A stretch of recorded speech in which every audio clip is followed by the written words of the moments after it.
वक्रतुण्डमहाकाय सूर्यकोटिसमप्रभ निर्विघ्नं कुरु मे देव सर्वकार्येषु सर्वदा सरस्वती नमस्तुभ्यं वरदे कामरूपिणी विद्यारम्भं करिष्यामि सिद्धिर्भवतु मे सदा येनाक्षरसमाम्नायम् अधिगम्य महेश्वरात् कृत्स्नं व्याकरणं प्रोक्तं तस्मै पाणिनये नमः वाक्यकारं वररुचिं भाष्यकारं पतञ्जलिं पाणिनिं सूत्रकारं च प्रणतोऽस्मि मुनित्रयम्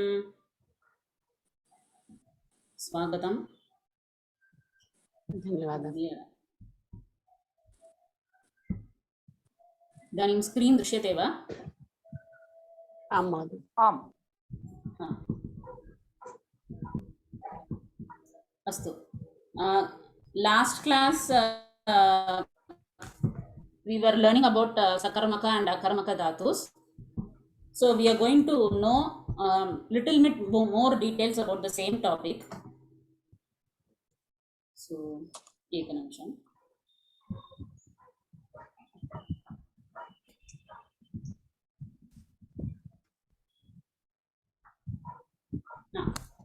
अस्तु,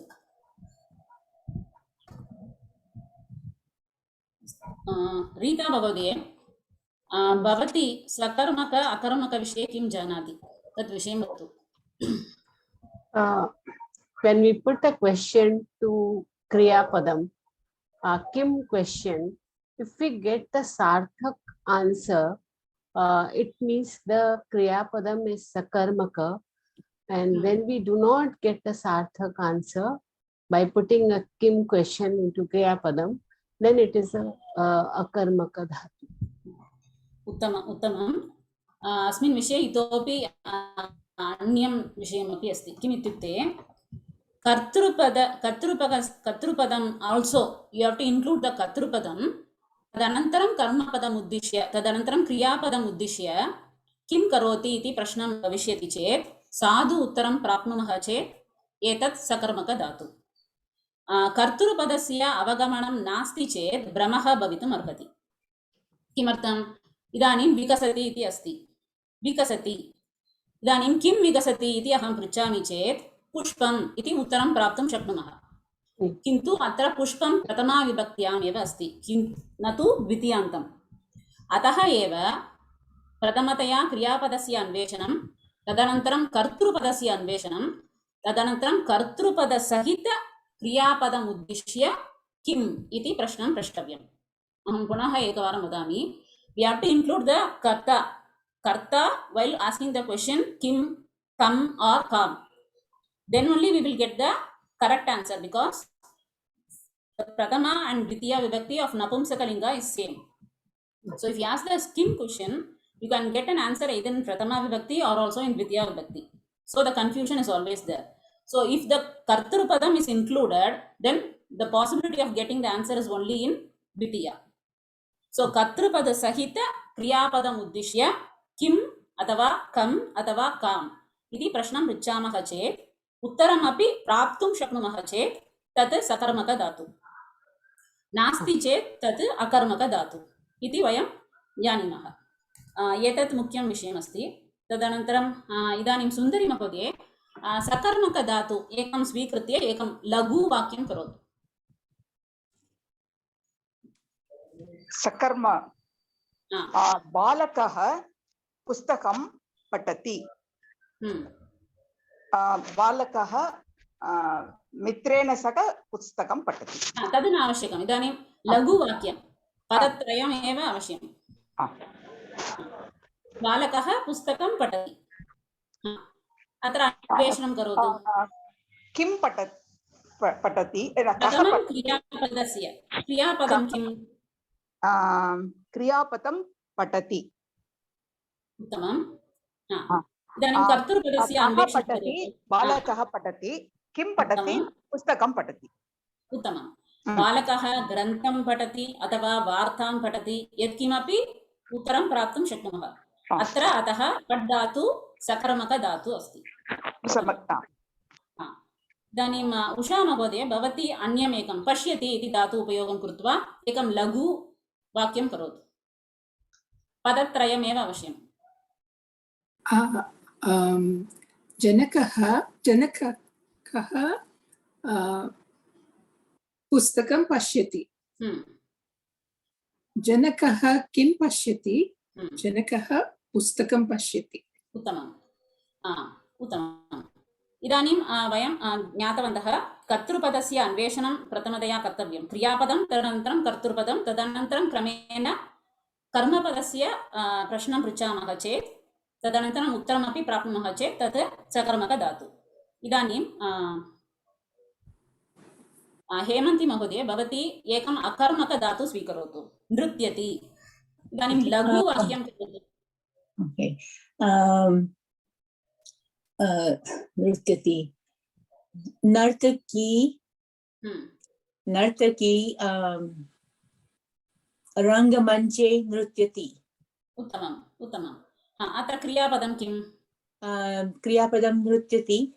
इदानीम् अन्वेषणं करोतु. सा नृत्यति.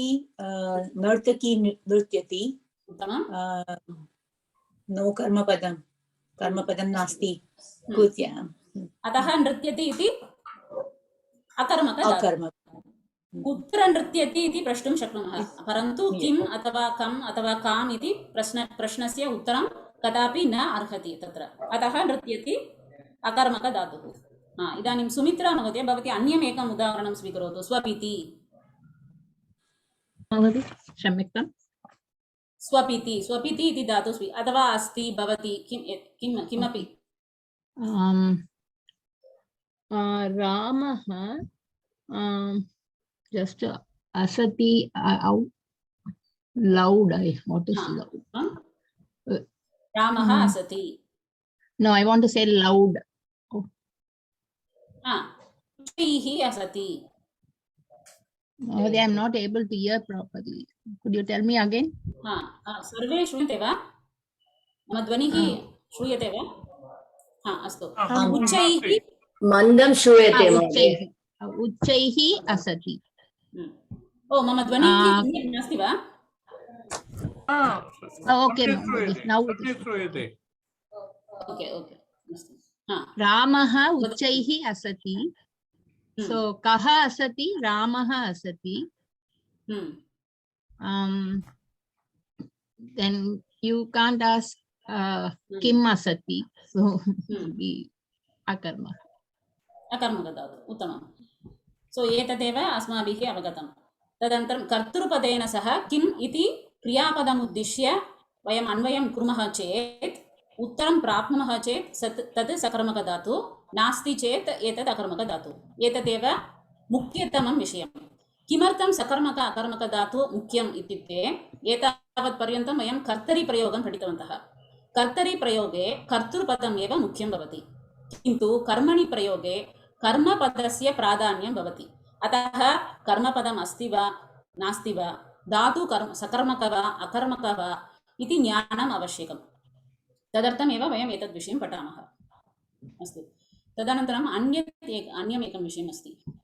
अत्र रामः गीतां पठति, पाठं पठति, पुस्तकं पठति इति वयं जानीमः. पठ् धातु सकर्मक धातु, तद् वयं जानीमः. शेते इति निद्रा. अर्थं किं? निद्रां करोति इति अर्थः. अत्र प्रश्नः अपि किं कं काम् इति प्रश्नः अपि निरर्थकः भविष्यति. अतः तदपि तद् अकर्मकधातु एव. एतावत्पर्यन्तं वयं ज्ञातवन्तः. इतः परं किम् अस्ति इत्युक्ते मुख्यं विषयं वहति. वहति इति धातु अस्ति. भृत्यः भारं वहति. एकनिमिषम्. इदानीं राजश्री महोदय भवती वदतु. भृत्यः भारं वहति.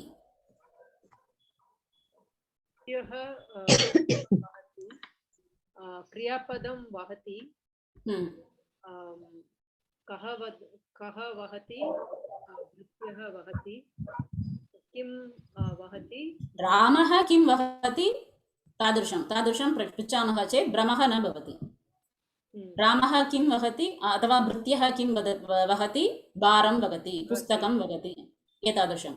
अतः वह् धातु नयनम् इति अर्थे प्रयोगं कुर्मः चेत् एतदस्ति सकर्मकधातु. वहति इति धातोः नयनम् इति प्रयोगरूपे वयम् उपयोगं कुर्मः चेत् तत् सकर्मकधातुः अस्ति। इदानीम् अन्यम् उदाहरणं पश्यामः। नदी वहति। अत्र वहति इति प्रवहणं फ्लोस् इति अर्थे भवति। अतः प्रवहति वहति अथवा प्रवहति अकर्मकधातुः भविष्यति। अत्र किं वहति अथवा कं वहति, नदी किं वहति कं वहति इति प्रश्नं पृच्छामः चेत् तद् निरर्थकः प्रश्नः। अतः एतदस्ति अकर्मकधातुः। The same dhatu vahati in the sense of nayanam becomes a sakarmaka dhatu, whereas vahati in the sense of flow it becomes a akarmaka dhatu. So the context, sandarbham is very important in case of everything. So sandarbham uddishye eva vayam akarmaka dhatu va athava sakarmaka dhatu va iti nischayam kartum shaknumah. So the sakarmaka dhatu can behave like a akarmaka dhatu, or akarmaka dhatu may behave like a sakarmaka dhatu depending upon the context or use of upasargas. So when a upasarga is added, we already studied, when a upasarga is added, it changes the meaning. It has the possibility to change the meaning. It can also change a atmanepati dhatu to a parasmaipati dhatu. Tadrisham sakarmaka dhatu can become an akarmaka dhatu when an upasarga is added. So we will see an example for this. Shamita Mahoday, Vadatu. this Nayanam ityarthe, please tell me one sentence with Vahati. Ramaha pustakam vahati. Rama carries book. Nayanam ityukte atra carry iti artha. Taking, the sense of carrying, it is a sakarmaka dhatu. But in the sense of flow, if it conveys the meaning flow, then it becomes a akarmaka dhatu. So dhatoho artham api muchyam.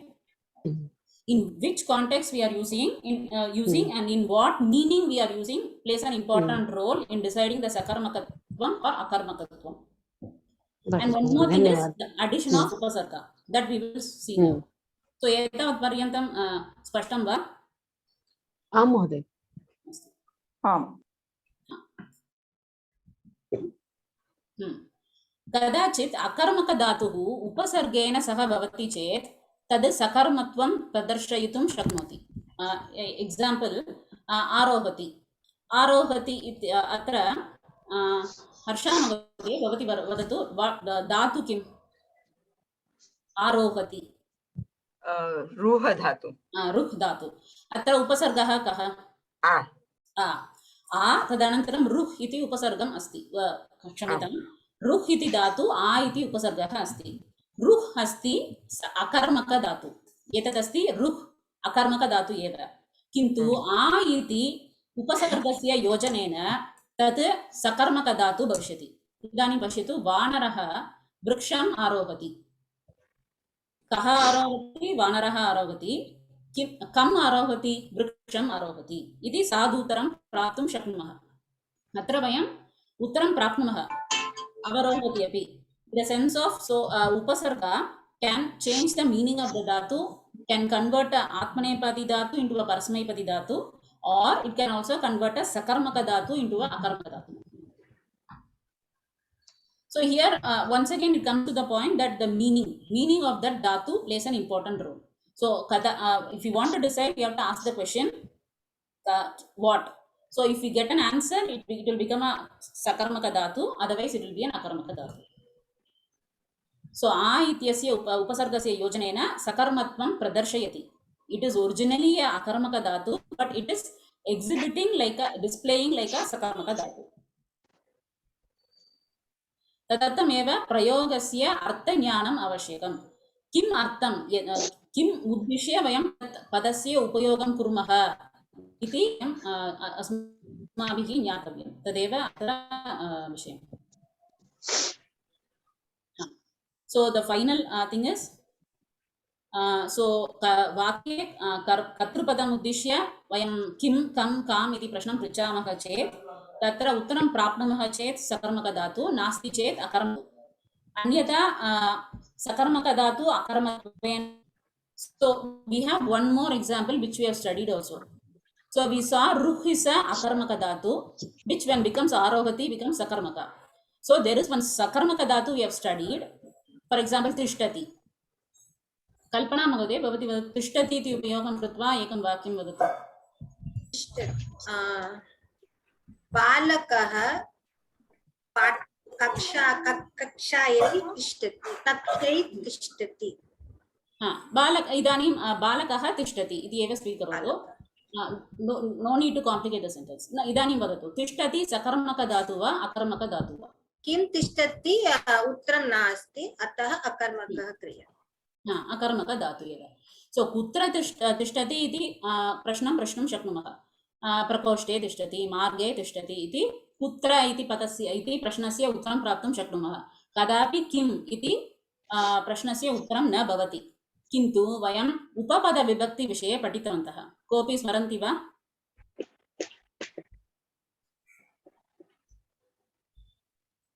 अधितिष्ठति, अधिवसति इति पठितवन्तः. अधितिष्ठति इति भविष्यति चेत् कथं किं विभक्ति उपयोगं कर्तव्यं? द्वितीया विभक्ति.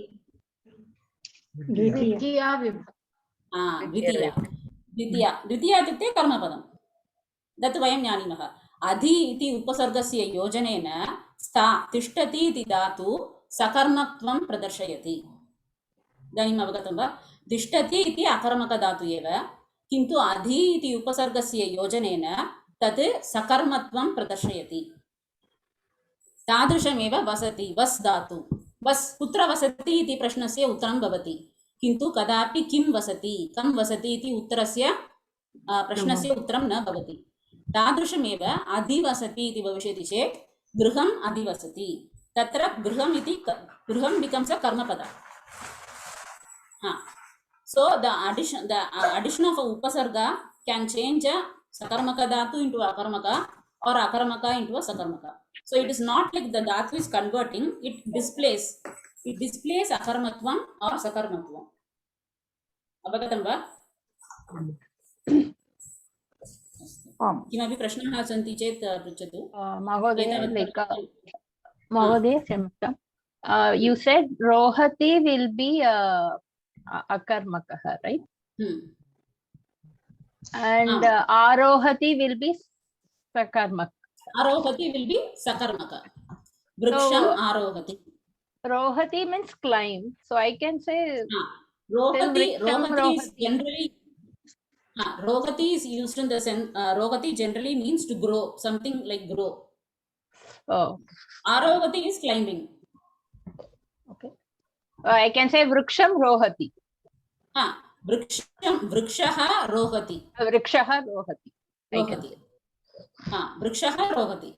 Vriksha is growing. Like that we can say. But vriksham arohati. Vanaraha vriksham arohati. Athava balakaha vriksham arohati. एतादृशं वयं वक्तुं शक्नुमः. महोदय, एकं प्रश्नमस्ति. तिष्ठति इत्युक्ते स्टाण्डिङ्ग् और sitting? Standing.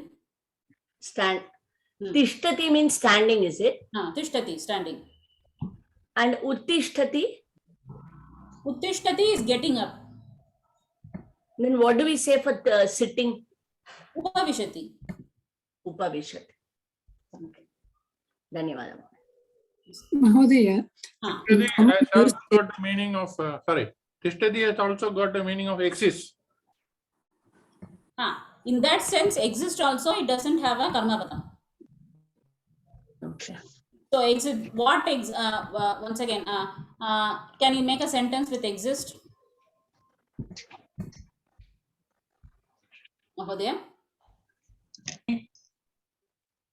Tishtati atra asti iti artham. Asti iti eva artha bhavishati. Vrikshaha tishtati. Asti exist in the sense means asti. It is equivalent to asti. So asti is once again a akarmaka dhatu. Like bhavati. Mahodaya, just to ask, in common usage you say tadarsham, etadarsham. What does that mean? Like that. Like that. Like that, like this. Asti. Thank you. So tishtati doesn't mean stay. S-T-A-Y. There are multiple meanings. There can be multiple meanings for a dhatu. Okay. So we are coming to that point. So there are certain meanings. So which if a dhatu is used in the sense of that particular meaning, it will be a sakarmaka or akarmaka. So, for example, with dhatu can be used in multiple meanings. A particular dhatu can have many meanings, can be in different ganas. So, if a particular meaning is particular meanings become a sakarmaka or akarmaka. So, we have to look for the meaning. That is what we are trying to say. So, depend upon the meaning. Better we cannot if you go to Ashtadhyayi, it will be listing as sakarmaka. The same dhatu will be listed as sakarmaka or akarmaka or vikarmaka, like that. So the easy way to identify is ask the question. Katru sagita kriyapadam uddishya prashnam pruchatu uttaram prapnumaha chet tad sakarmaka dhatu. Avagatam va? Astu.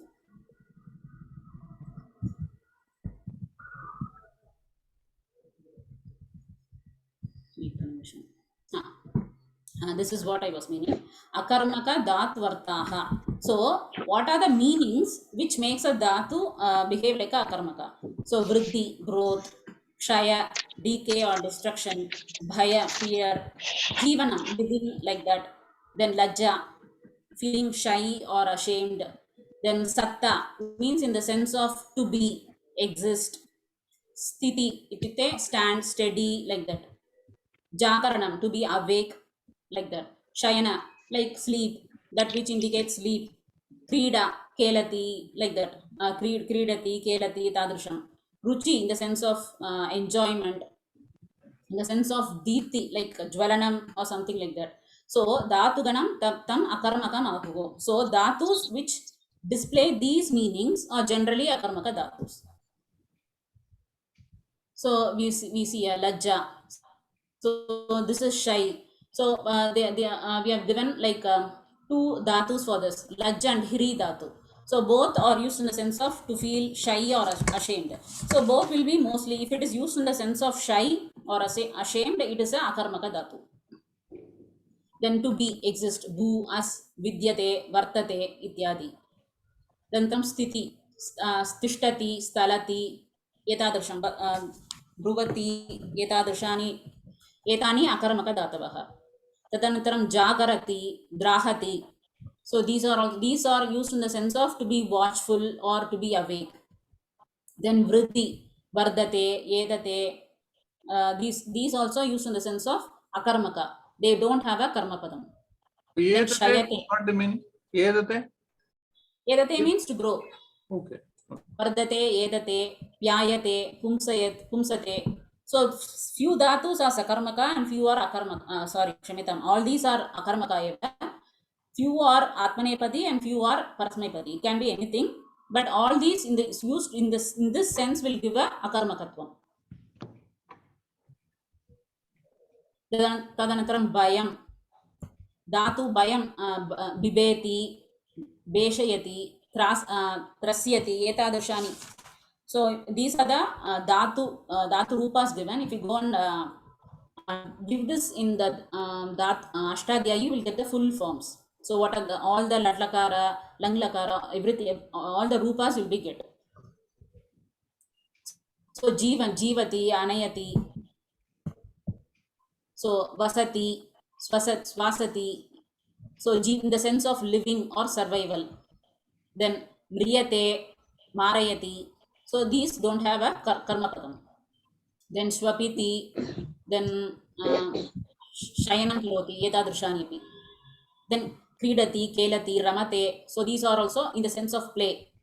Then ruchihi, ruch dhatu, rochate. Tadapi karmakam. What is sas? The shayana, the last one, sas? Which one? Okay, this one. Sas. Shayana, last one in the sas. Sas is sasti, sleep. Okay. Pratama purusha latlakara ekavachana rupam asti swasti. Kshamitam sasti iti asti. Tadapi sleep iti eva eknimisha aham pradarshayami.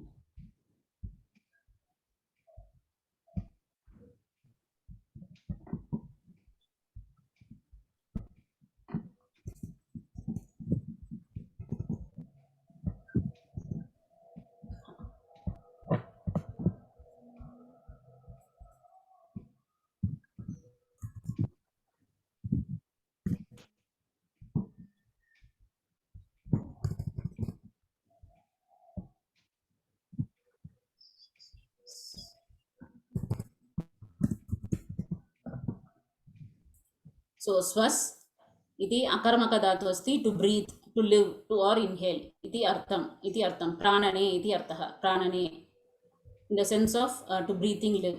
So the pratama purusha rupam asti swasiti swasitah swasanti, like that. So each and every rupa will have if you type So if you get Shwasa comes from there. swasa comes there, yes. The mula rupam is that. महोदय एकः प्रश्नः Ah. अस्ति. So I have a little doubt regarding this kridati. If we say Ramah kridam kridati, so he plays a game.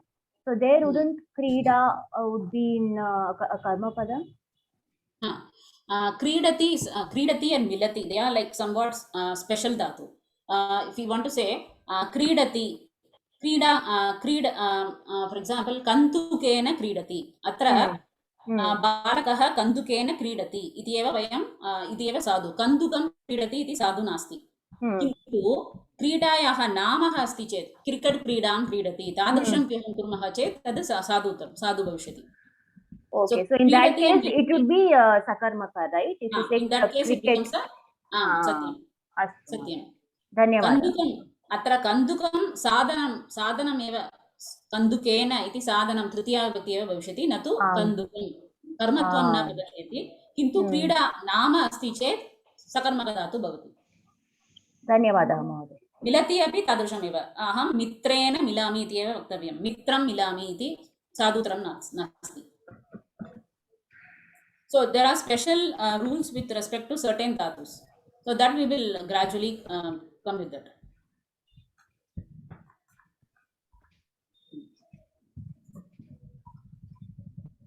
दृश्यते वा screen? महोदय. So Deepti ज्वलने, दीपयति, ज्वालयति, येजते, शोभते, वासते.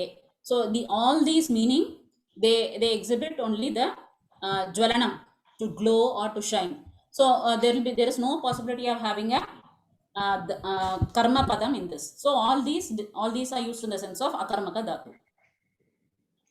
So is it clear so far? Yes. So इदानीम् एतत् विषये किञ्चित् अभ्यासं कुर्मः.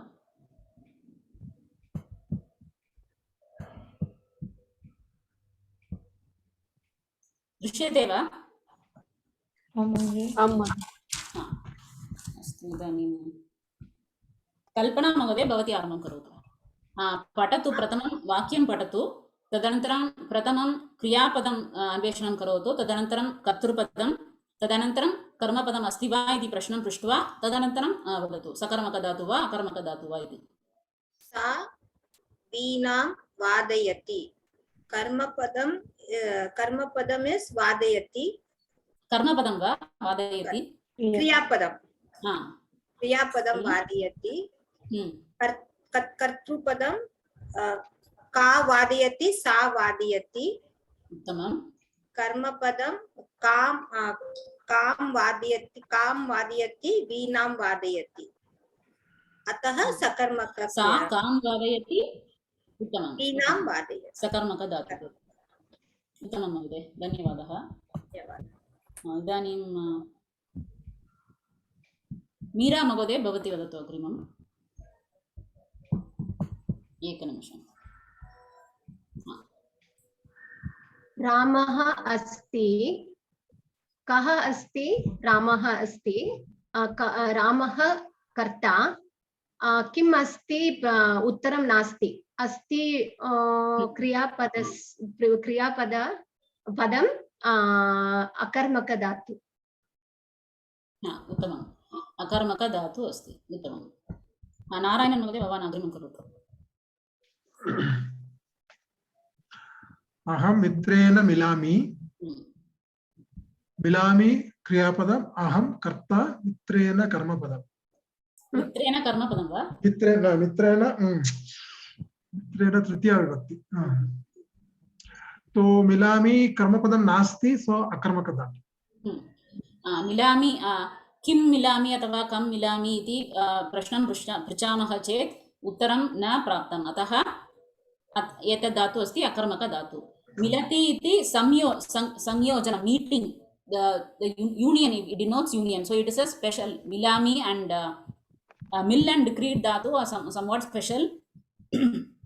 Though yeah, because we can use the karma padam in laukika, what to say, the regional bhashas can have the karma padam for this dhatu, so we might get confused on this. But mitrena milami iti eva sadhu, mitram milami iti sadhu nasti. अतः मिल धातु अस्ति अकर्मक धातु. उत्तमं महोदय. धन्यवादः महोदय. तदनन्तरं गायत्री महोदय अस्ति वा?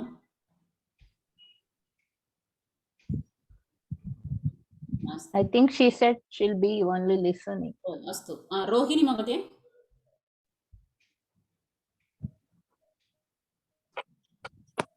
साटिकायां वृक्षम् आरोहति. वाटिकायां वृक्षम् आरोहति. आरोहति क्रियापदं. कः आरोहति? का आरोहति? सा आरोहति. काम् आरोहति. वृक्षम् आरोहति. काम वा कम वा? वृक्षम ओके, sorry कम आरोहति. वृक्षम् आरोहति. So it is सकर्मक धातु. उत्तमं. सकर्मक धातु.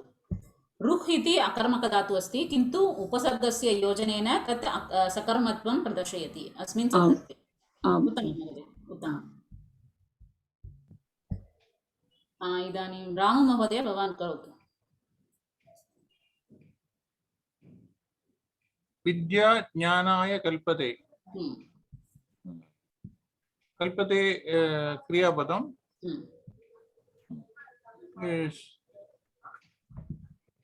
किं कल्पते?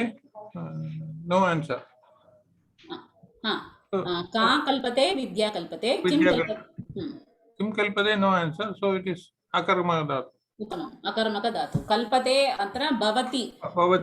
भवति शब्दवत् एव पर्याय शब्दं. कल्पते इति भवति शब्दवत् एव भविष्यति, अतः तदपि अकर्मक धातु एव. उत्तमं महोदय, धन्यवादः.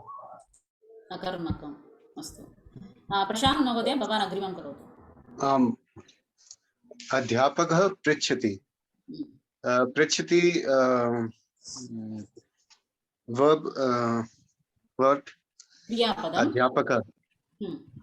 अध्यापकः कः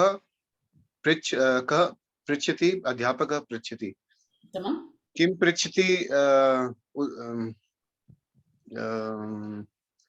there is no answer. अस्मिन् वाक्ये नास्ति वा? अतः कदापि न भवति वा? अध्यापकः बालकं छात्रं पृच्छति. उत्तमम्, उत्तमम्. अतः कर्मपदं भवितुम् अर्हति वा न अर्हति वा?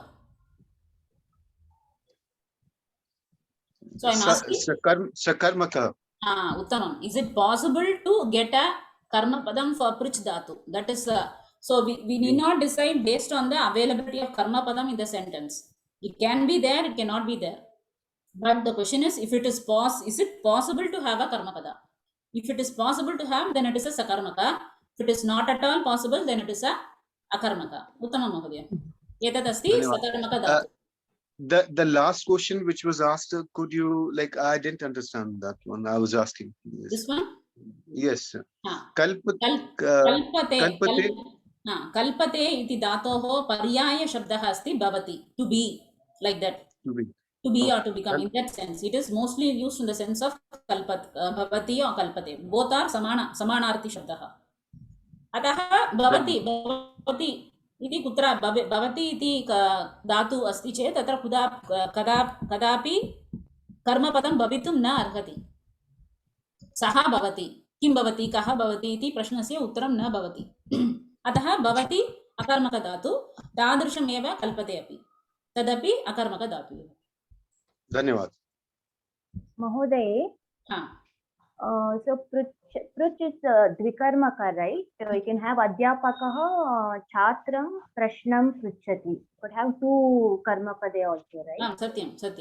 तद् द्विकर्मकधातु यदा तद्विषये वयं पठामः एतत् समापनं कृत्वा तत्र गमिष्यामः अस्तु महोदय धन्यवादः सो अतः पृच्छति सकर्मकधातु अत्र द्विकर्मकधातु अपि इस् अ सबसेट ऑफ सकर्मक एव so the main category is sakarmaka and akarmaka within sakarmaka it is possible to have one karma pada or two karma pada so it is a subset of sakarmaka pruchati is as Sumitra Mahodaya told it is a dvikarmaka dhatu we will come to that later Mahodaya, but in this sentence it is akarmaka dhatu na pruchati we don't decide the dhatu type based on the presence or absence of the kriya pada is it possible praptum arhati va na arhati va so we can say pruchati is yadyapi pruchati sakarmaka dhatu asmin vakye karma padam nasti avagatam va You said subset of which? sakarmaka Oh. So there are two broad classification one is sakarmaka with karma padam and the other is akarmaka without karma padam so if there is a karma padam there can be one karma padam or two karma padam whatever it may be so dvikarmaka is a subset of sakarmaka if there is one if it is possible to have one karma pada it is a sakarmaka then if it can have two karma pada then it is a dvikarmaka that we will come later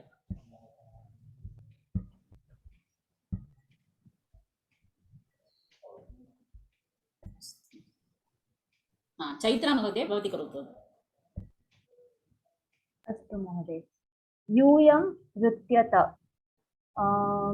यूयं नृत्यत अत्र क्रियापदम् अस्ति यूयं मध्यमपुरुषे द्विवचने अस्ति त्वं युवां यूयं बहुवचने क्षम्यतां बहुवचने अस्ति so यूयम् अत्र कर्तृपदं महोदय अत्र कर्मपदं नास्ति अतः in this context अकर्मकः कदापि नृत्यति इति पद इति क्रियापदस्य कर्मपदं भवितुं न अर्हति किं नृत्यति कं नृत्यति कदापि न भवति maybe we don't know like that sentence like with karmapada mostly it is nrityati is a akarmaka dhatu eva so in the sense of dance in the sense it is a akarmaka dhatu eva kadapi na bhavati astu mohoday avagatam va आमाम् अवगतं धन्यवादः so whether it is present in this sentence or not is it possible to have a karmapada that is the main question if it is possible to have a karmapada then it is a sakarmaka dhatu avagatam va Mahoday once we learned that kridati means it can be if it is the name of the game it becomes sakarmaka likewise here nrityati if we put a form of a dance would it become sakarmaka yeah we have to check that this is a good question but I don't know I have to check in Bhasha Pak or somewhere because it is specifically mentioned in Bhasha Pak that kridati if it is used if you are mentioning the name of the krida then it can be used to the sakarmaka bhava so nrityati it is also possible bharatanatyam or kuchipudi like that bharatanatyam or kuchipudi or something like that it is possible yeah good question Magadya anyway I'll check that धन्यवादः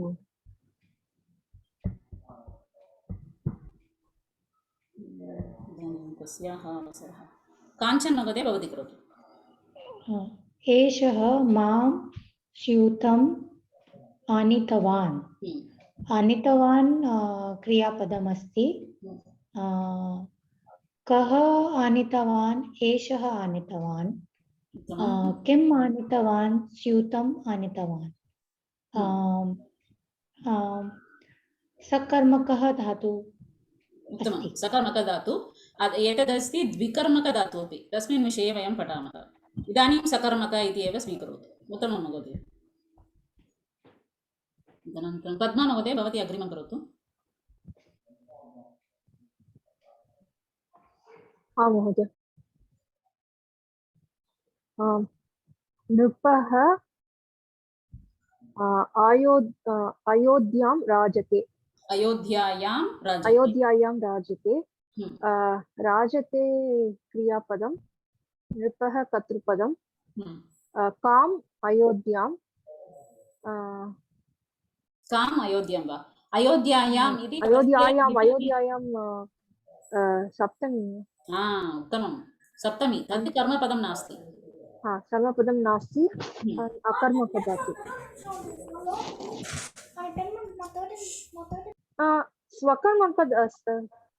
सकर्मकधातु because I can fit some other thing also. Is it a sakarmakadhatu? Kim rajate? Prashnam pruchatu. Nripaha kim rajate? Rajyam na? Rajye iti eva vaktum shaknumah. In Rajya he shines. So Rajate is generally a glowing or shining. Shines. Okay. Okay. So it is a? Then it is akarmaka. Akarmaka dhatu. Rajate is a akarmaka dhatu. Okay. अत्र अयोध्यायाम् इति सप्तमी विभक्त्यन्तमेव राजते नृपः कं राजते किं राजते अथवा किं राजते कां राजते इति प्रश्नं पृच्छामः चेत् तत्र उत्तरं we cannot get a answer for the question. So rajate is a akarmaka dhatu. Mahati rajate artha ka? Glows or shines. Oh, it's not rules. Not rules. Not. So I am thought rules. That's why I said there is a karmaka. अत्र पश्यतु राजते तादृशमेव दीपति ज्वलति एजते तादृशं राजते. Rajate is in the sense of shining.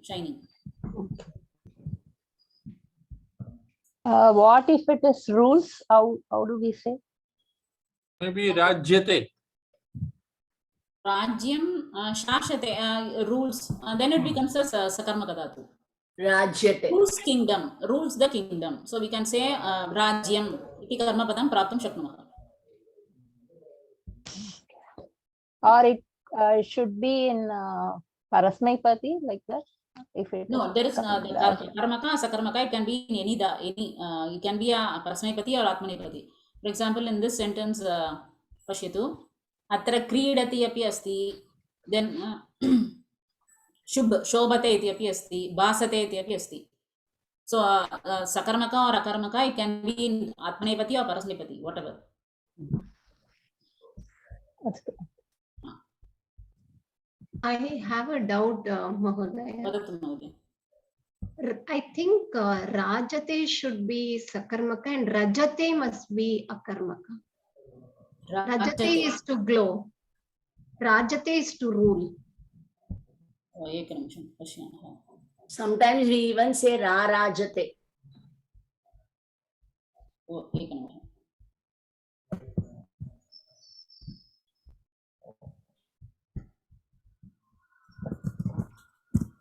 Raj.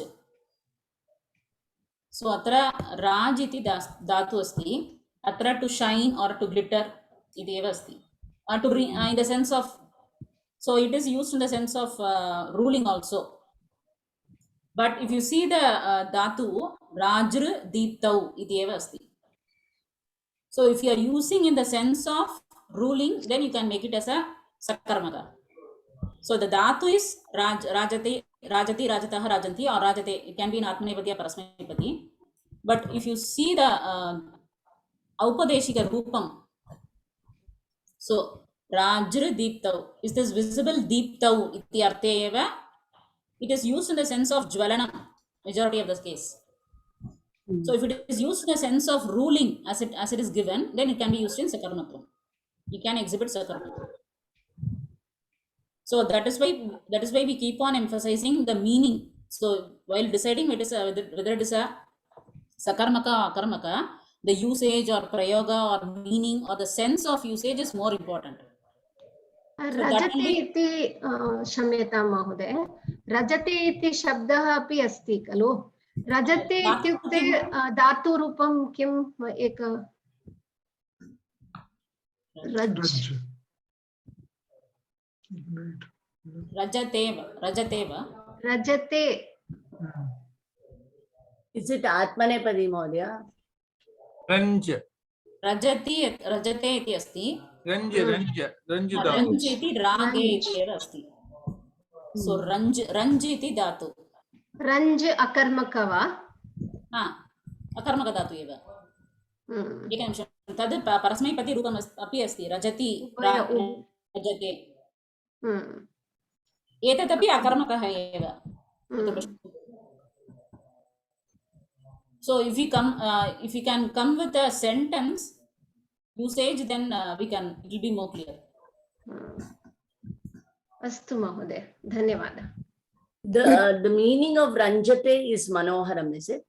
To paint or to color in this sense. Ranjati atra manoranjanam इति अपि मनोरञ्जनकार्यक्रमम् इति enjoy तदपि शक्यम्. So to paint, to color, to enjoy, like this sense we can use. So the meaning makes it whether meaning only decides whether it is a sakarmaka or akarmaka. So in this context, the meaning shouldn't it be the earlier when we're talking about the Raja? Shouldn't it be? Here akarmatvam is glowing in the sense of glowing. Yeah, but the Nirpaha is ruling, no, not glowing. Is in the sense of glowing, in the sense he is like exhibiting his what to say in the sense of shobhate, like that. So in pradeshika bhashasu we can understand this. I don't know how to explain in Sanskritam. In Tamil we have a usage called vilangu girar, like that. If someone can help her to translate that, it will be better.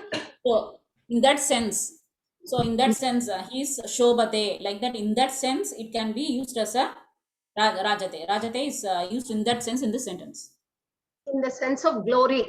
Glory, yeah. Correct. So because of his glory, he is shining, like that. In that sense, rajate is used. One observation here, that when ranjate anu is added, it becomes the meaning of reconciles. Anu ranjate. Satyam.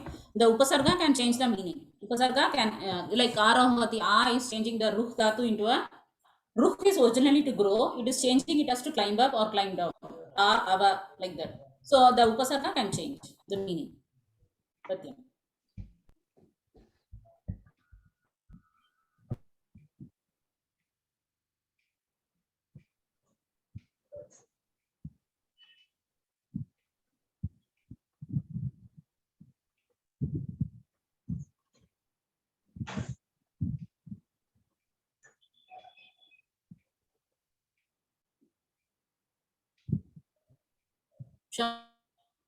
महोदय अस्ति वा? श्रूयते वा? आं महोदय, इदानीं पठतु.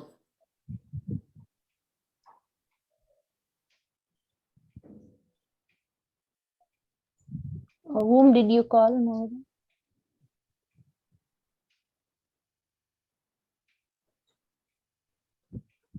Akila Mahodaya is having internet issues, I think.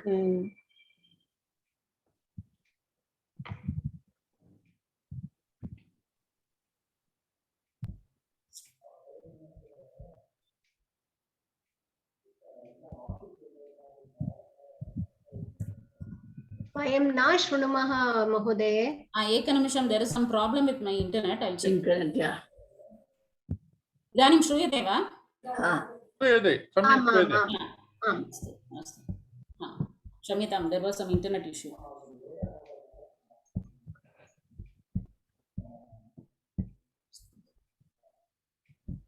अग्रिमं करोतु उषा महोदय, भवती अन्तिमं करोतु.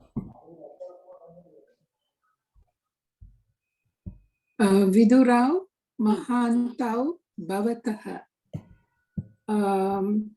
Bhavataha is Budhatu. So it should be a karmakaha. किन्तु पूर्ण प्रश्नं पठतु. Vidurau, that means kau bhavataha. Vidurau bhavataha.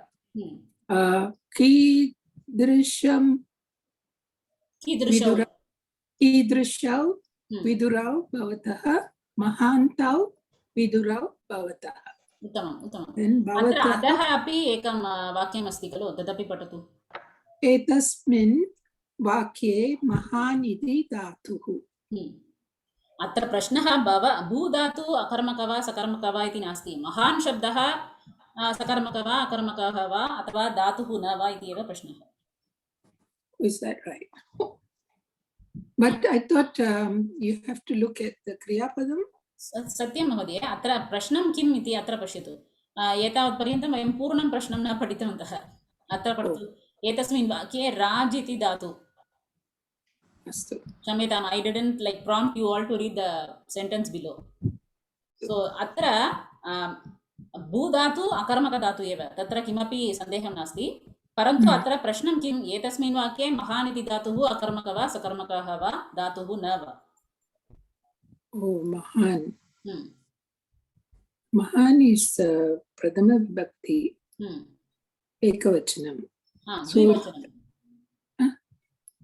प्रथमं वचनं त्यजतु महान् महान्तौ महान्तः अत्र महान् क्रियापदं वा अथवा सुबन्धं वा सुबन्धम् अतः धातुः न इति एव This is just a roundabout question to confuse me. Okay. The ending question is to confuse a bit. Okay. अत्र उत्तरम् अस्ति धातुः न. Dhatu na.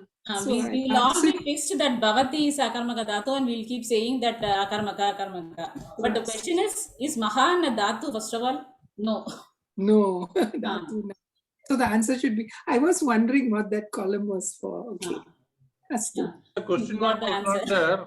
It made a state, becomes a statement. That was also there. Punah vadatu mahoday. Since the question mark was not there, it becomes a statement. Yes, yes. With the danda. So atra dhatuhu na iti eva uttaram. Etat samartham.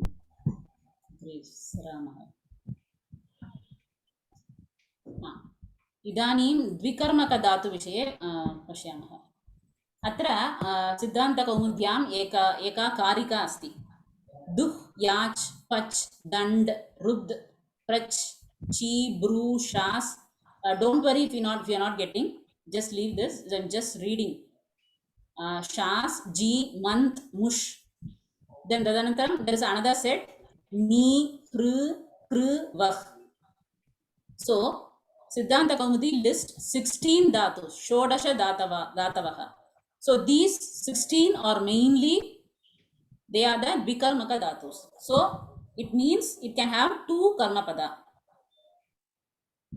so there are certain dhatus which cannot have karma pada itself there are certain dhatus which can have karma pada there are few dhatus which can have two karma padas they are called as dvikarmaka dhatavah yatra karma dvayam bhavitum arhati tat dvikarmaka dhatavah iti vadamah so there are shodasha dhatavah dvikarmakah so in that we cannot fix that there are only 16 once again the meaning the concept of meaning comes into role so whichever dhatu is used in the sense of milking or extracting can be used in the sense of dvikarmaka.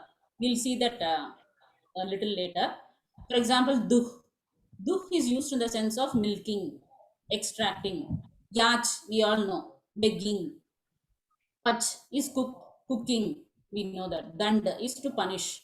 Rud it is a Vishesha dhatu that is to abstract or to block or something like that. Then prach, we know that we frequently use this to ask questioning like that. Then chi to collect or to pick or to pluck something like that. Then asti brew. एकनिमिषम् अतः दृश्यते वा Bru धातु Bru इत्युक्ते वदति इति अत्र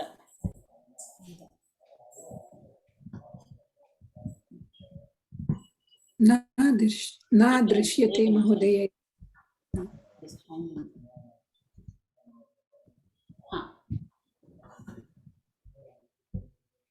So brew is used the speak or tell or explain something braviti brutaha bruvanti iti atra dhatu rupani prathama purusha rupani api dattam asti dokti duktaha duhanti So केचन धातवः उभयपतिनः किम याच् इति याचति इति परस्मैपतिरूपमपि भवति याचते इति आत्मनेपतिरूपमपि भवति. So there are 8 dhatus listed here. So these dhatus are vikarmaka dhatus. Then once again we come to shas.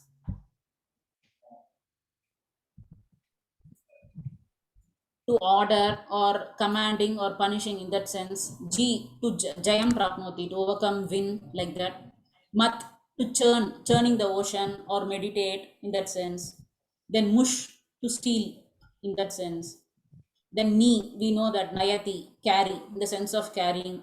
Kr, take away or forcefully taking. Krish, karshati, to plowing the field or cultivating something. Then vah, the last is vah, to carry, baram vahati. So these are the 16 dhatus. They are vikarmaka dhatus. So it means it can have 2 karma pada. So does that mean there are only 16 dhatus which are vikarmaka? No. So whatever dhatu which can be used in this meaning can take the vikarmaka form. For example, we know yach. So can anyone say familiar dhatu which you know, which also mean the same thing, yach? Beggar, annam yachate. याचते सत्यम्. इदानीं तद् त्यजतु. Bru अस्ति. Bru इत्युक्ते कः अर्थः? To speak. So which is the one common dhatu which we use for to speak? Vadati. बालकः वदति. अतः वदति अपि विकर्मका धातु एव. So vadati, though it is not, vadati is not listed in the vikarmaka, vadati can behave like a vikarmaka dhatu because it is used in the meaning. It is used in the same sense of speaking. So yach, pratayati. Pratayati means begging. So begging can be used in the sense of begging. So it can also behave like a vikarmaka dhatu. Then one more common dhatu which we use, mush, to steal. Chorayati. So chorayati can also be used in the sense of vikarmaka. So whichever dhatu is used in this sense, in this meaning or in this context, can be a vikarmaka dhatu and it can have 2 karma pada. So if you see an example, it will be very clear. So atra pashyatu, duh gopalaha gam duktam dokti. Atra gam iti patasya, gam iti goho iti okaranta pullinga shabdam asti. Kau iti shabdam. Gam iti dvitiyantam. Atra gam api dvitiyantam. Dugdam ityukte kshiram. Tadapi dvitiyantam. Atra karma pada dvayam asti. Avagatam va? So it is not necessary that we have to use 2 karma pada. It is never compulsion because balakaha gacchati. We can make a sentence without a karma pada. That is our vivaksha, our desire. Like that, there is no compulsion that we have to use 2 karma pada. But the thing is, dokti can take 2 karma pada. It is possible to have 2 karma pada. Gam and duktam. Tadrisham yachate. Sureshah mahesham pustakam yachate. So mahesham pustakam iti karma padadvayam asti. Tadrisham pachakaha shakan kotitam pachati. Atrapi karma padadvayam asti. Drupaha chauram hastachedam dandayati. Dand dhatu can have 2 karma pada. Chauram hastachedam. So it is possible to have 2 karma pada. That is what which is mentioned here. So we will come to the udaharana later. Before that, we will go to an important point. So we saw that there are 2 karma pada. It is possible for the vikarmaka dhatu can take 2 karma pada. Karma. किमपि प्रश्नाः सन्ति वा? अस्तु. So अत्र द्विकर्मक धातु चेत् अत्र कर्मपदद्वयं भवितुम् अर्हति. So one is pradhana karmapadam अथवा मुख्यम. One karmapada is mukhya karmapada or it is called as pradhana karmapada.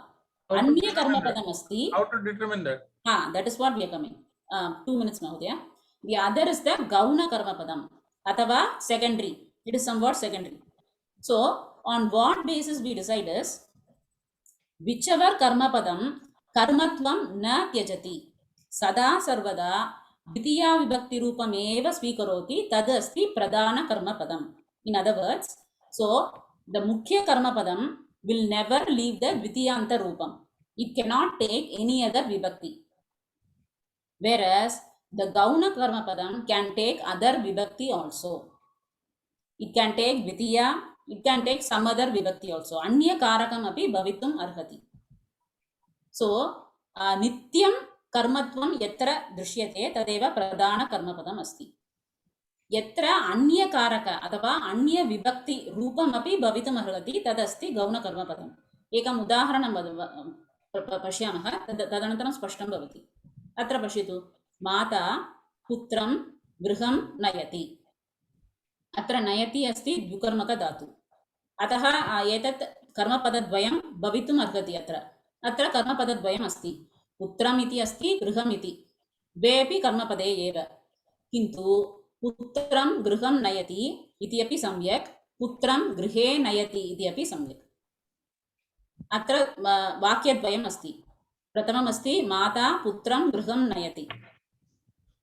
सो पुत्रम् इति एकं कर्मपदम् अस्ति, गृहम् इति अन्यं कर्मपदम् अस्ति. अत्र द्वितीयं वाक्यं पठतु. माता पुत्रं गृहे नयति.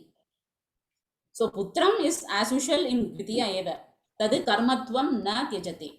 Karmatvam means the essence of karma, which makes an object an object. That is the karmatvam.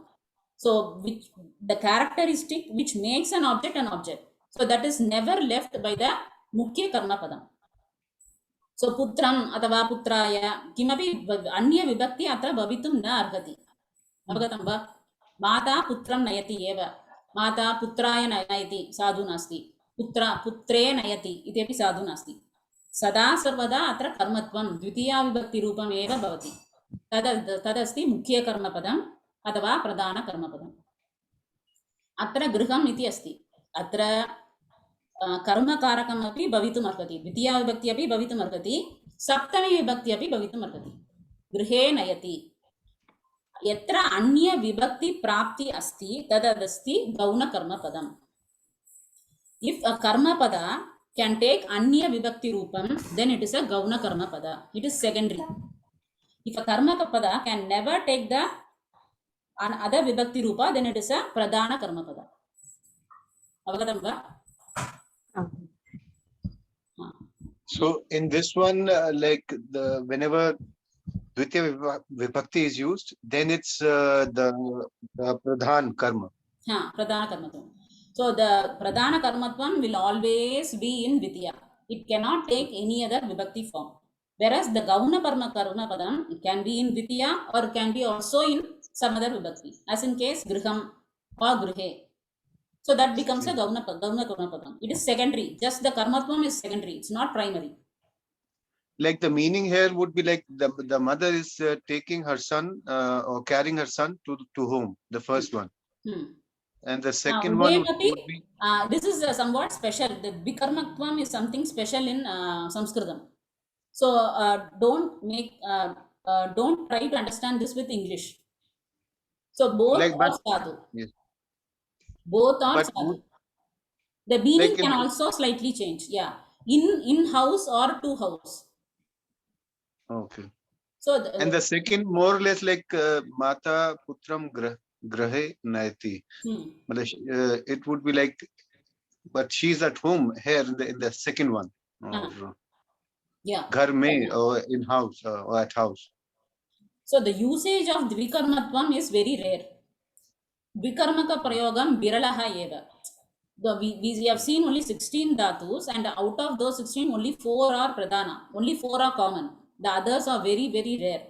And it is also not necessary that we have to use it in griham, in the sense of griham. The only thing to understand is nayati can take 2 karma pada.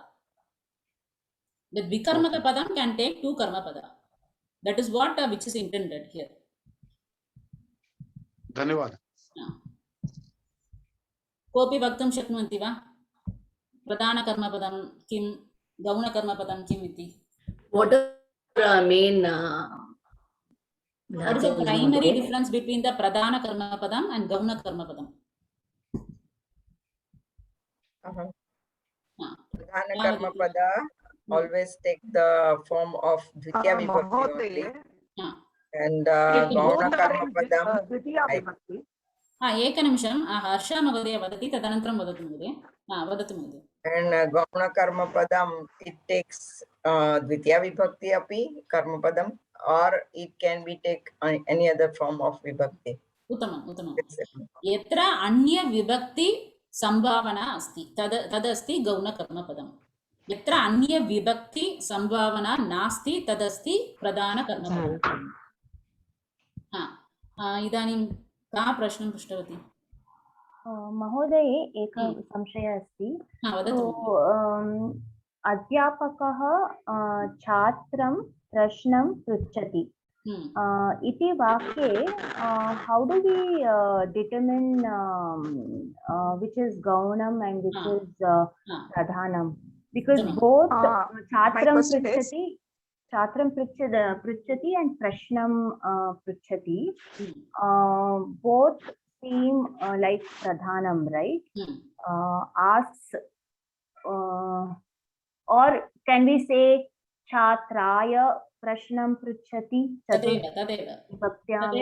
yatra if it is when we are doing an individual sentence like adhyapakah chatram pruchati there is no doubt of gauna or pradhana adhyapakah prashnam pruchati tadapi this brahmah na jayate kintu karmapada dvayam asti chet यत्र यत् कर्मपदम् अन्य विभक्ति प्राप्तुं शक्नोति तदस्ति गौणम् उदाहरणम् अत्र पश्यतु भवती यद् उक्तवती तादृशमेव अत्र अस्ति ब्राह्मणः छात्रं मार्गं पृच्छति अस्ति अत्र मार्गम् इति अस्ति एकं कर्मपदम् अस्ति छात्रम् अपि अस्ति अत्र छात्रात् छात्रम् इति पदं छात्रम् अपि भवितुम् अर्हति छात्रात् अपि भवितुम् अर्हति शुद्धं वा द्वेपि शुद्धं मार्गं कदापि मार्गमेव भवति मार्गे पृच्छति अथवा मार्गं पृच्छति मार्गाय पृच्छति इति अन्य विभक्ति प्राप्ति अत्र नास्ति अतः मार्गं सदा सर्वदा कर्मत्वं न त्यजति अतः एतदस्ति प्रधानकर्मपदम् छात्रं गौणकर्मपदम् अस्ति छात्रं गौणकर्मपदं मार्गम् इति प्रधानकर्मपदम् अस्ति So atra mahoday if we say chatraya margam pruchati would that be incorrect? Even I had doubt on this. I was checking with Bhasha Park. So Nilesh Mahodaya has written elaborately on this. So he is explaining from a book called Kaumudi or Siddhanta Kaumudi. So there it is nirdishtam that in case of Dvikarmaka Dhatu, the Gauna Karma Padam can take only certain vibhakti. It is based, it is like a rule kind of thing, which is written somewhere in Kaumudi or Siddhanta Kaumudi. So, in case of Pruchati, the Gauna Karma Padam can take Apatanam eva. So, Chatrat. Okay. So, even I am not clear on this. I have asked few people on this. So, in Vakya Ekamsham, Prayoga Vistara Pustake, Bhasha Pravesha Pustake api etasmin Vishye kimapi na uttam.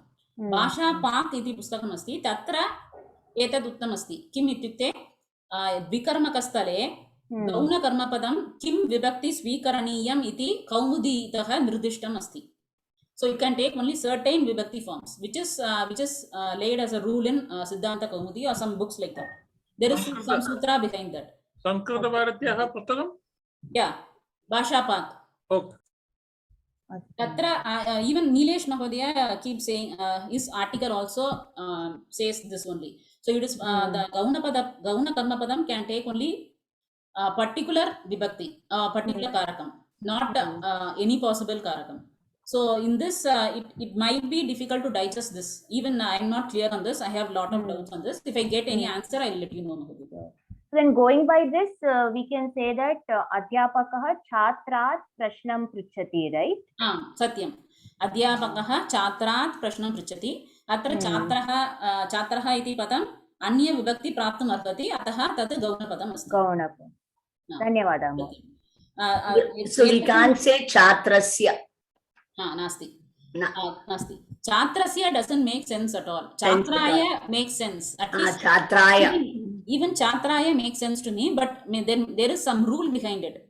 It is not very clearly written in all books. So it is some what we are learning today is somewhat a very vast topic, as well as we are learning somewhat deeper. So no, don't worry if you are not getting it in the first time. It is very difficult to digest this topic. So basically understand sakarmaka, akarmaka and vikarmaka. That is enough for now. That could also be because fourth vibhakti, chaturthi is taking some other form, like what you mentioned, jnanam, vidya, jnanaya kalpate and all that. So it is, those rules are applicable in those vibhaktis. So it can get confusing when we use the same thing in the context of dvikarmaka. Yeah, satyam. Etat niyamah asti in vikarmaka stale eva etat niyamam asti. So we can generally chatraya prichati, he asked a question to the, it makes sense, but in the sense of vikarmaka dhatu, it is told, it is a rule like that. It can take only certain vibhakti forms. In this matter, there are not much books available, so I'm not aware much about this. Why it has to take only that particular vibhakti. But I am telling this as per Nilesh Mahoday's writer. So etat idanim spashtam va vikarmaka visaye Mahodaya, I have a question. Like if we change the vibhakti, does the meaning also changes, right? So how it will be? Meaning, there won't be vast difference in the meaning.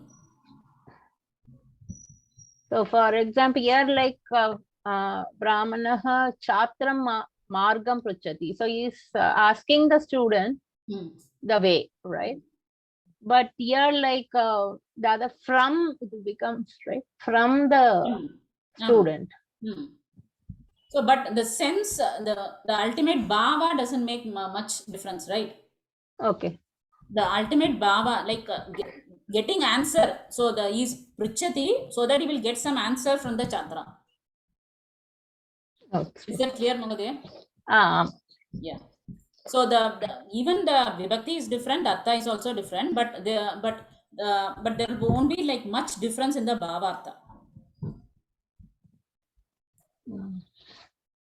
So, but in this one, the mata putram gruham nayati and gruhe nayati, it changes the meaning, right? Yes, satyam. Gruham nayati becomes two and gruhe is in. Satyam. Kinchit. So the meaning, though there is difference in the meaning, the ultimate thing which we have to know is nayati can have two karma pada.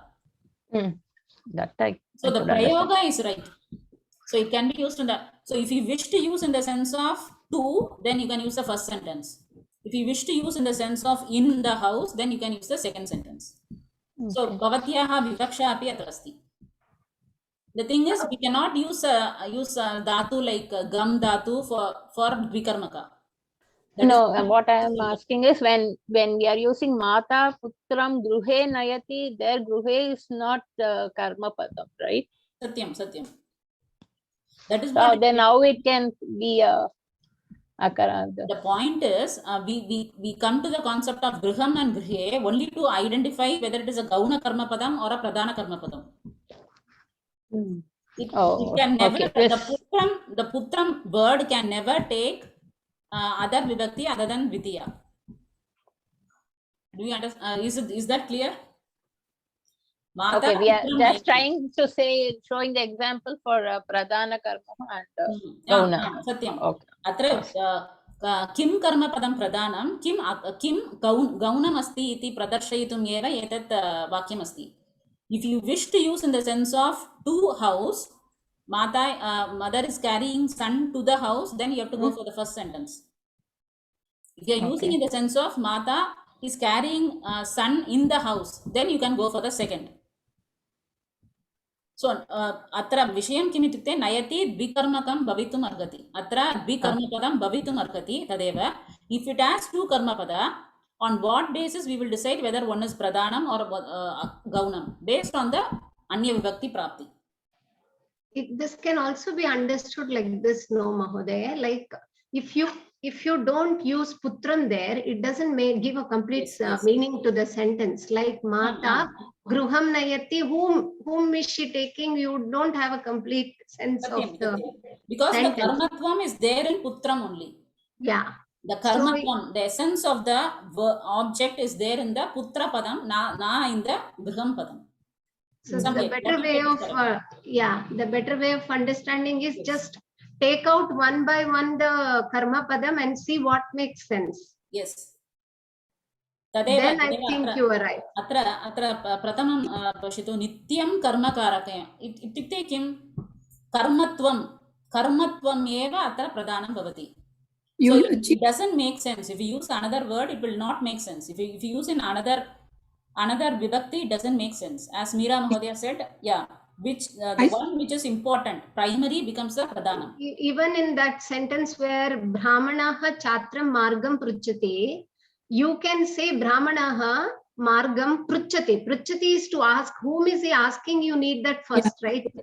Yes. So if you ask the question to the Kriya Padam, you establish the pradhana. The entire idea of the Kriya Padam is to ask. But atra both the Dvikarmakas will be associated with the Kriya Padam. That is where the difference comes. We will go to one more important topic. So Karma Pada Dvayam Dvayopi Sambandham Kriyayaha Saha eva asti. There is no doubt on that. Which has more importance, which is more pradhanyam etra asti, tad become pradhana karma padam. Atra putram api nayati sambandham asti. Putram nayati iti sambandham asti.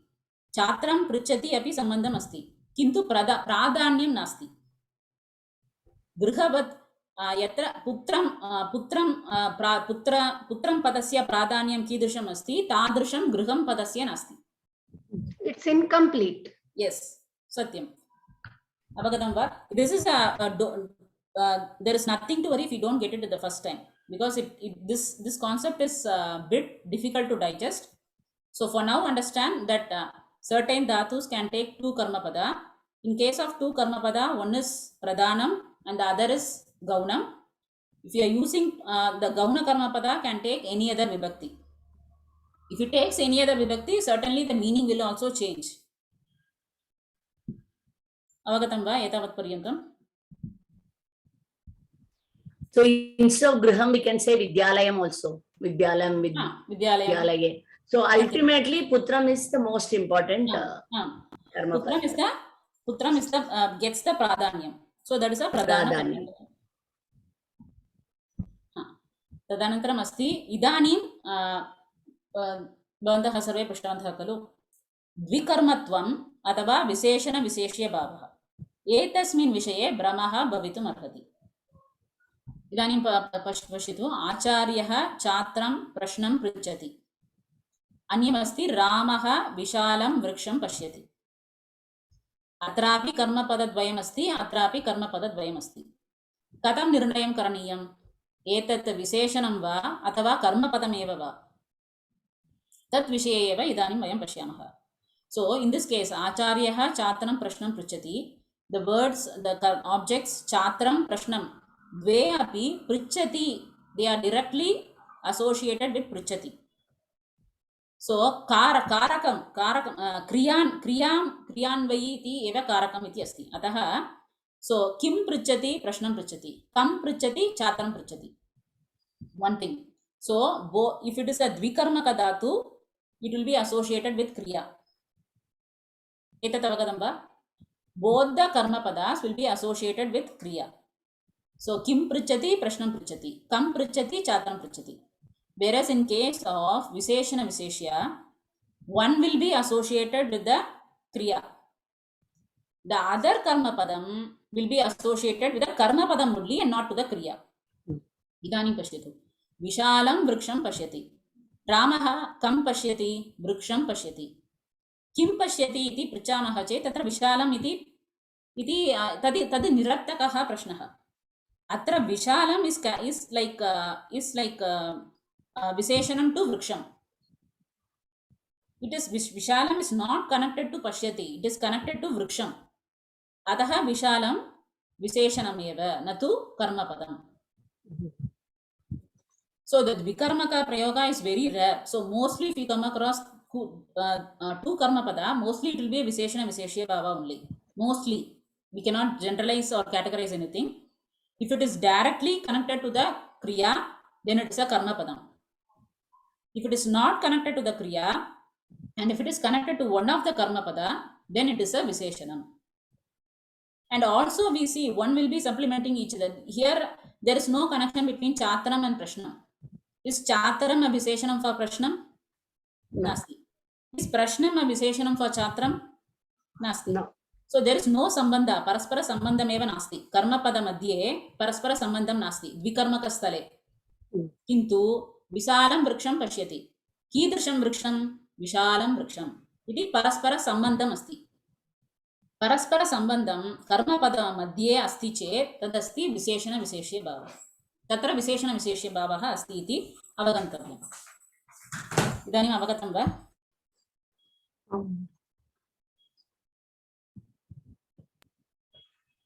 महोदय you R muted महोदय क्षम्यताम् कः अथवा का वक्तुम् इच्छति राजश्री महोदय भवती वदतु कथं निर्णयं करणीयं विकर्मकधातु अस्ति वा अथवा विशेषण विशेष्यभावः अस्ति वा विशेषण विशेष्य पदस्य मध्ये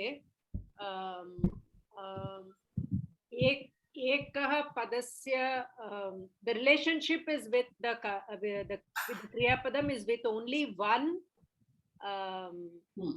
of the karma padas सत्यं किन्तु द्विकर्मक पदस्य मध्ये द्वयोः I mean they are individually related to the karma kriyapadam सत्यं क्रियापदं so द्वयोः कर्मपदयोः सम्बन्धः क्रियापदम् उद्दिश्य एव अस्ति द्विकर्मकस्थले किन्तु विशेषण विशेष्य भाव एकस्य कर्मपदस्य एव सम्बन्धं क्रियापदेन सह अस्ति अन्यस्य कर्मपदस्य सम्बन्धं कर्मपदम् उद्दिश्य एव अस्ति one is qualifying or supplementing the other karmapada then it becomes a visheshana visheshya bhava अस्तु तदनन्तरम् एतदपि मुख्यं विषयम् अस्ति अत्र पठतु बालकः पुस्तकं पठति बालकः पठति अतः द्वेपि सम्यक् एव किमपि अत्र कर्मपदं भवितव्यम् एकस्मिन् वाक्ये कर्मपदं भवितव्यम् इति कदापि नास्ति किन्तु पठ् धातु सकर्मकः एव अस्मिन् सन्दर्भे अस्मिन् वाक्ये कर्मपदं नास्ति किन्तु पठ् धातु सकर्मक धातु तादृशमेव द्विकर्मकस्थले अपि आचार्यः छात्रं पृच्छति आचार्यः प्रश्नं पृच्छति आचार्यः छात्रं प्रश्नं पृच्छति अथवा आचार्यः पृच्छति सर्वाणि अपि साधूनि एव अत्र निर्णयं नास्ति कर्मपदं भवितव्यम् इति निर्णयं नास्ति अत्र द्विकर्मपदं भवितुम् अर्हति इति एव आशयः अवगतं वा so if it is possible to have a karmapada then it is a sakarmaka dhatu if it is not possible to have a karmapada then it is a akarmaka dhatu if it is possible to have two karmapada then it is a dvikarmaka dhatu there are generally shodasha dhatavah dvikarmaka stale upayogam kurmah te viralaha eva we don't see many sentences with these there are only 4 dhatus which are very common they are yachati pruchati vadati and nayati these are the commonly used dvikarmaka dhatus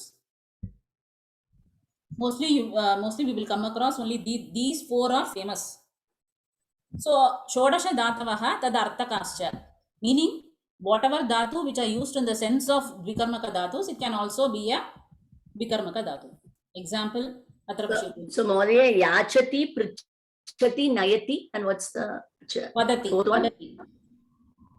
वदति धन्यवादः महोदय अत्र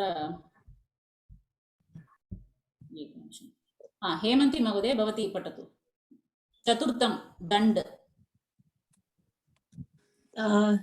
दण्ड नृपः चोरं हस्तच्छेदं दण्डयति अत्र द्विकर्मक धातु अस्ति दण्डयति अत्र द्विकर्मपदमपि अस्ति भवती वक्तुं शक्नोति वा किं गौणपदं किं प्रधानम् इति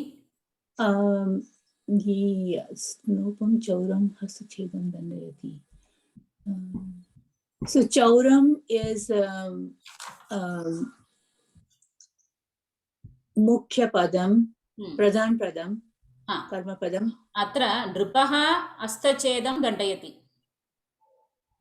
अत्र चौरं चौरात् इति अपि वक्तुं शक्नुमः एतत् त्यजतु एतत् किञ्चित् कष्टमस्ति तद् अग्रिमं पश्यामः एतत् पश्यतु गुरुः शिष्यं धर्मं ब्रूते ब्रूते इत्युक्ते वदति इति अर्थः गुरुः शिष्यं धर्मं ब्रूते गुरुः धर्मं ब्रूते so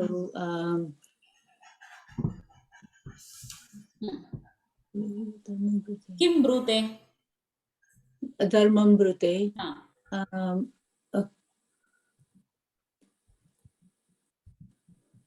कस्मै ब्रूते टू whom he says शिष्यं शिष्यम् अथवा शिष्याय ब्रूते इति अपि वक्तुं शक्नुमः अत्र गुरुः शिष्यम् इस् गौण कर्मपदं धर्मम् इस् प्रधान शिष्यम् इति गौणकर्मपदम् अस्ति धर्मम् इति प्रधानकर्मपदम् अस्ति किमर्थम् अत्र धर्मम् इति अन्यविभक्ति कर्तुं न शक्नुमः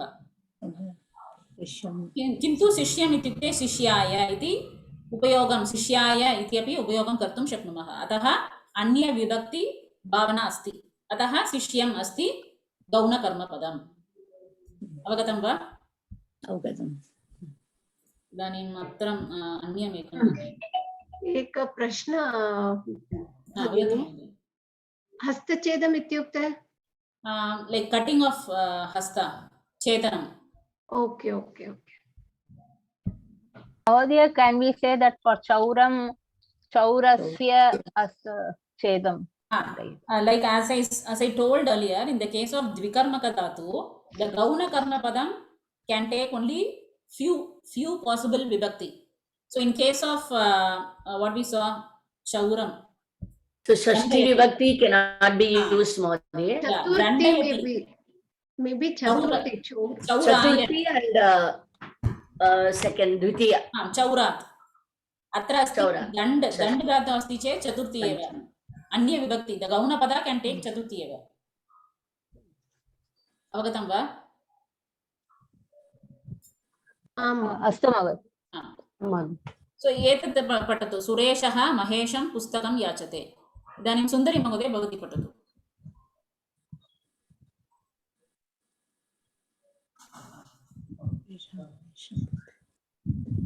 सुन्दरी महोदय अस्ति वा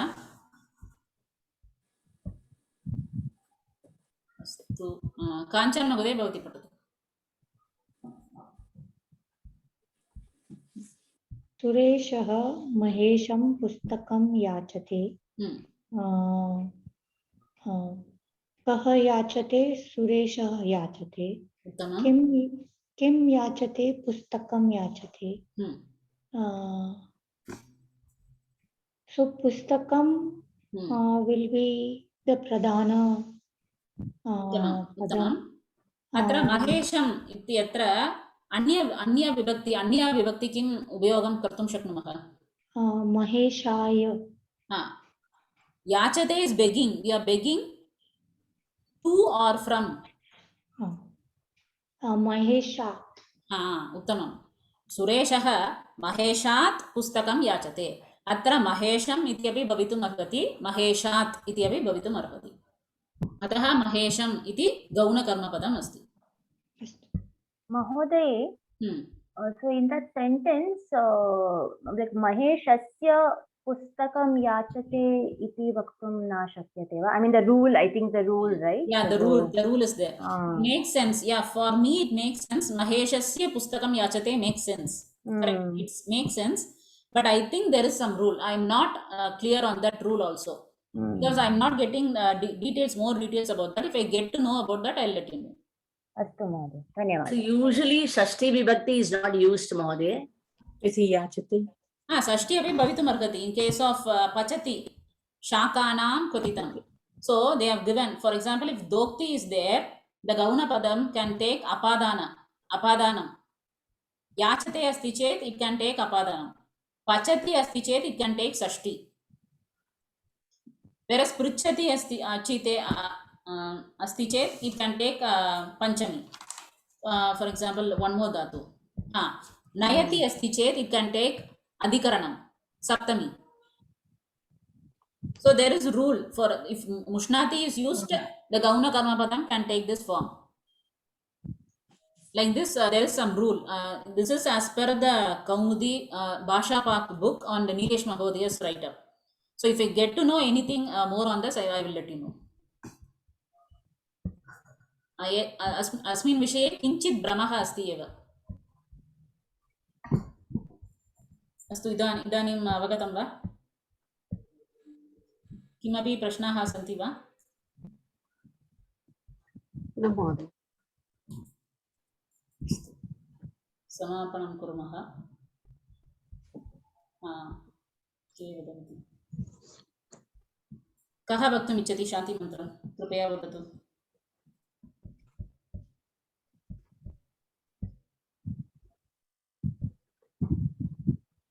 वदतु महोदय. ॐ पूर्णमदं पूर्णमिदं पूर्णात् पूर्णमुदच्यते पूर्णस्य पूर्णमादाय पूर्णमेवावशिष्यते. ॐ शान्ति शान्ति शान्तिः. हरिः ओम श्रीगुरुभ्यो नमः. हरिः ओम तत्सत्. धन्यवादः महोदय. धन्यवादः महोदय. धन्यवादः.